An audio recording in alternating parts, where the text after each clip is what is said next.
Schadenfreude, everybody must have screamed, ah! He's a sung hero. A little pushy. Are you back from listening to Stairway to Heaven twice? Now, those are just words I looked up on the internet. Unreasonable Doubt, a podcast about West Virginia University basketball, starts now. Hello! From the studio in Nitro, West Virginia, this is Unreasonable Doubt. It's a podcast about West Virginia University basketball. I'm Josh Witt, and if you're listening to this, and maybe you can consume all of the West Virginia University sports podcasts. I try to. I listen to a ton, and football season comes around. As I'm recording this, the first game for WVU on the road at Penn State. Big deal. They used to play a bunch. Penn State was the hammer. Mountaineers were the nail. Penn State is preseason top 10. West Virginia University is not. And that's okay. But anyway, lots of details on that on the Smoking Musket website, smokingmusket.com. Lots of good stuff. West by Pod is a podcast where they break down and preview the Penn State matchup. Lots of good stuff out there. Go to smokingmusket.com for your football needs. You're here for basketball. And as loud as the football season is getting, I am relishing in the quiet surrounding the basketball program. We haven't had a lot of quiet, have we? If you had a word to describe the 2023 WVU men's basketball offseason, quiet never comes up. Even before the craziness happened, it wasn't quiet as far as transfer portal entries, and then it got super loud for a long time. We all know that. If you're following the program, you know how loud it was. And so now, if you go on social media and check out the men's basketball social media, now we're looking at pictures of people playing basketball. That's not loud. That's quiet. Videos of guys conditioning, videos of guys in the weight room. That's the content that should be happening. And so it's in a quiet season. So in a quiet part, which again, I'm happy about, typically for a podcaster, quiet is, well, you don't have much to talk about. I relish not having a lot to talk about this particular year because of those particular circumstances. And so when it gets quiet, time to get in the lab and try to get an idea of what history says about West Virginia's situation with new interim head coach, Josh Eilert. So the circumstances are very unique, but also we have instances where Hall of Fame head coaches step down. Not a ton where they step down and an interim coach is in play, but we do have that. And so I didn't go back too far, but kind of in the last, let's say the last 20 years. Look back, which college coaches are in the Hall of Fame? What were their situation when they left? Who stepped in? Because listen, as far as how to process this season, I can't go, I had this library of the Huggins years, and I could go back and say, I'd pull tons of tons of stats with in the Huggins era, blah, blah, blah, blah. And that era is over. New era. Could be a short era. Could be a long, fruitful era. That's what I'm trying to figure out. But the idea of we've seen this and same old thing in the press conference and what's going on with the offense and let's look back to figure out things. It's not there. Clean slate, which is exciting in talking about WVU basketball. It's weird how we got here, obviously. But let's go back. Let's use our good friend Ken Pomeroy and College Basketball Reference and kind of figure out, again, everybody's different. I'm just looking at coaches. Coaches do not play the game. Players play the game. But you can see, and so all I have is numbers. I didn't look at who was on the team, a little bit of information on roster, but let's look back and see next year when a Hall of Fame coach steps away, what the result is. And I'm only looking at the next year because Josh Eilert's got 1 year to figure this out. This is his trial balloon. And if it goes under a certain threshold, now the president of the university says he's coming back if he wins the national championship. That's tongue in cheek.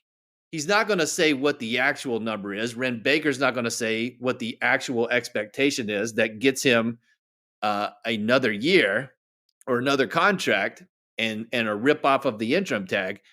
So let's look back in history and figure out these situations. And so some of these are close to what we're experiencing with Josh Eilert's situation, and some are not close. For example, there's a couple in the early 2000s, mid 2000s, it's not mid 2000s, the first decade of this millennium. 2 Hall of Famers retired, Eddie Sutton and Bob Knight, and their sons took over, Sean Sutton, Pat Knight, respectively. Sean Sutton stepped in 2007. He made it 2 seasons before they went with Travis Ford. Pat Knight in 2009 stepped up when Bob Knight stepped down, and Texas Tech got worse. But it's hard to compare that. To my knowledge, Josh Eilert, not Bob Huggins' son. And so I don't have mentally the path to say, all right, because of these 2 situations, this is very similar. It's not, and thus I'm not going to use those as examples. There's 2 very recent ones that I'm not going to use as an example because there was nowhere to go but down, essentially. You had John Shire, who stepped in for Coach K, and Kyle Neptune, who stepped in for Jay Wright. In both situations, same year, both of those guys, their first year as the head coach of Duke and Villanova, respectively, was last year. The year before, their predecessors made it to the Final Four. So you can only do better by getting to the national championship game. So that's a high bar. That's a very high bar. So how did they do? Well, Kyle Neptune had a decent amount of the roster coming back from the previous season, and he finished last year 17-17. Got a little frisky Villanova was late in the season, a little buzz around the program, but they finished 500, which is a step down from a Final Four team. John Shire dropped a little bit, and 27-9 was his record in his first year at Duke. But you look at stats, the offense dropped down a little bit. Defense improved. Better rebounding, better defense, with the offense taking a step back. And Shire is closer to Eilert's situation is that Shire had a complete roster overhaul. Like the percentage of minutes and points that came back from the previous team was very minimal. And so the numbers are similar with John Shire's first year and Josh Eilert's first year, but Duke is Duke, right? So not fair. With love and respect to West Virginia's basketball program, it's not Duke or Villanova. And it's not North Carolina. Hubert Davis was an assistant coach under Roy Williams. He gets the job, and he is the national runner-up. He beats Duke in the Final Four. That was his first year, 29-10. So that's North Carolina, again, blue blood school. Hard to compare Josh Eilert to that situation. Then you have Kevin Ollie, who replaced Jim Calhoun. He was an assistant coach. Kevin Ollie, different from Josh Eilert, tons of professional basketball experience, not a ton of head coaching experience, but he got the job in his first year, 20-10. And so if it was just a 1-year window for Kevin Ollie, if it was just a 1-year window for John Shire, Hubert Davis, those guys get their job back. Pat Knight had a losing record, but he wasn't an interim, so he got a couple more years. Sean Sutton had another year after his first year, but Sean Sutton had a better record. I think in theory, Sean Sutton, if he was the interim coach, he would have got a short-term deal, and then it still probably goes the way it went. But I do have a very specific reference point, the closest I can get, and I think it's pretty close to Josh Eilert's situation. And that is our our longtime nemesis, Rick Pitino, who is still in the game. He's back to Division I basketball, coaching at St. John's, back in New York. And just a few years back, he was the head coach at Louisville, took Louisville to a Final Four, took Louisville to a national championship. He's in the Hall of Fame. He's been in the Hall of Fame long time. And so the guy that was an interim, so this is the comparable of guy replacing a Hall of Fame coach that didn't retire but left due to, let's call them rough circumstances. Let's just put it that way. And you can Google all this stuff. David Padgett was the guy with the interim tag who acted as head coach when Rick Pitino disappeared and ended up in Greece. Listen to David Padgett's background. He played at Louisville, full-time assistant at Ooey Pooey, came back to Louisville, initially hired in the 2014 offseason as assistant video coordinator. So Padgett, very similar to Josh Eilert, who was a video coordinator, promoted to director of basketball operations, and then was promoted to assistant coach in March 2015, and then 2 years later named active head coach because the FBI was investigating the program, which led to the firing of Rick Pitino. So that was in September is when David Padgett was announced as acting head coach. So much shorter time frame. Padgett did not have to deal with a reopening of the transfer portal. So he kept his guys. 52% of his scoring was back from last year and 54% of the minutes from the previous season. So it's not like a complete overhaul as what Eilert experienced. But this is the closest I could get. And this only happened a few years ago, but I'm not paying attention to Louisville in that Atlantic Coast Conference with Stanford and SMU and those kind of ACC teams. So it's hard to pay attention. Louisville, in David Padgett's one season, had a record of 22-14, 9-9 in the conference. And that was good enough to get to the NIT. And the NIT at Louisville, not good enough wearing the interim tag. He was asked to not come back, and then Louisville moved on. So I'm not saying that's happening for Eilert, but Padgett, the bar did not get met by winning 22 games and getting to the NIT quarterfinal. That wasn't enough.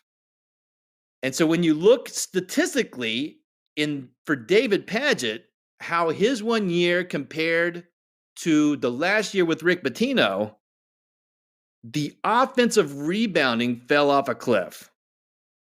Rick Pitino's last year, 13 in the nation in Ken Pomeroy. It dropped to 182 in the next year. So both total offense and total defensive metric dropped. But the big flash of this changed dramatically was the offensive rebounding numbers. Also, defensively, Louisville created way less turnovers. So Josh Eilert's going to come in with his own offense. He's saying he's going to stick with the Huggins principles.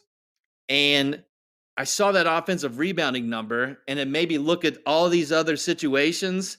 Kyle Neptune, It's not like Villanova was a dominant offensive rebounding team, but they were 75th in Ken Pomeroy. Last season, his first season, Kyle Neptune, Villanova was 337th. That's substantial. Kevin Ollie, the year before with Jim Calhoun, UConn was 23rd in Ken Pomeroy for offensive rebounding. The first year for Kevin Ollie, which was a successful season, 278th. Sean Sutton, 26th Oklahoma State was under Eddie Sutton in offensive rebounding the year before. Sean Sutton's first season, 115th. Hubert Davis, who got to the Final Four, got to the national championship game. Roy Williams' final team at North Carolina was number 1 in the country in offensive rebounding. Hubert Davis's first season, 59th. And then John Shire is the outlier where his team improved the offensive rebounding. And they made the NCAA tournament, and he had a good first year, and he would have got hired if he was the interim. So what do you do with all that information? We do have a precedence that I can look back and say, this guy was in a similar situation. Now, the big difference, David Padgett did not experience complete roster turnover. So that's the big difference between Padgett and Josh Eilert. And also, they're two different humans at two different schools and two different seasons. Like, there's so many differences. This is all I have to go on, because I don't want to speak into a microphone and say, I have no idea and no frame of reference on how this season is going to look. I don't want to do that. So this is not exact science. I'm just telling you, I've got a close example here. And so in David Padgett's Wikipedia page, it says in the personal section, Padgett left coaching following the 2017-18 season and now works as a financial advisor for Morgan Stanley in Louisville. So those are the, I'm not putting that on Josh Eilert, but those are the stakes for this season. Either he gets to continue to be a head coach, or he could be a successful financial advisor for Morgan Stanley. Now, both of those sound all right. One sounds way cooler than the other. Will Eilert go David Padgett, or will Eilert go Kevin Ollie or John Shire or Hubert Davis? So what can Josh Eilert do with all this information? Basically, he's got to drill offensive rebounding. He's got to do something that Bob Huggins was known for as a head coach and keep that level of intensity. We got to get it to, Houston's joining the conference. That guy's not fooling around with offensive rebounding. So that's got to be an attitude. And the good news is you've got Jesse Edwards, you've got a Cook, you've got guys on the roster that should be good in the offensive rebounding department. West Virginia was 26th in the Ken Pomeroy rankings in offensive rebounding percentage last year. So my magic number for the 2023-2024 season is 50. So that's not off a cliff if it drops. It's still respectable. I think if Josh Eilert if I open up Ken Pom in March and see a number less than 50 in the offensive rebounding percentage category, I think Josh Eilert is getting an extension and a removal of the interim tag. And if not, possibly, I don't know if Morgan Stanley's in Morgantown, West Virginia. I know they have offices here close to where I live in Charleston, West Virginia. That's not a bad job career. He doesn't have to absolutely mimic what David Padgett did if he doesn't get to go past one season. He can do whatever he wants. Just throwing that out there. I know that Morgan Stanley has offices in Charleston, West Virginia. That's it for this episode of Unreasonable Doubt. Listen on all the platforms or just pick one: Apple Podcasts, Google Podcasts, Spotify Podcasts, Overcast Podcasts, Pocket Cast Podcasts, YouTube. Until next time, I'm Josh Witt. This has been Unreasonable Doubt. Josh Eilert, in his NCAA head coaching career for the Mountaineers, he has 0 wins and he has 0 losses.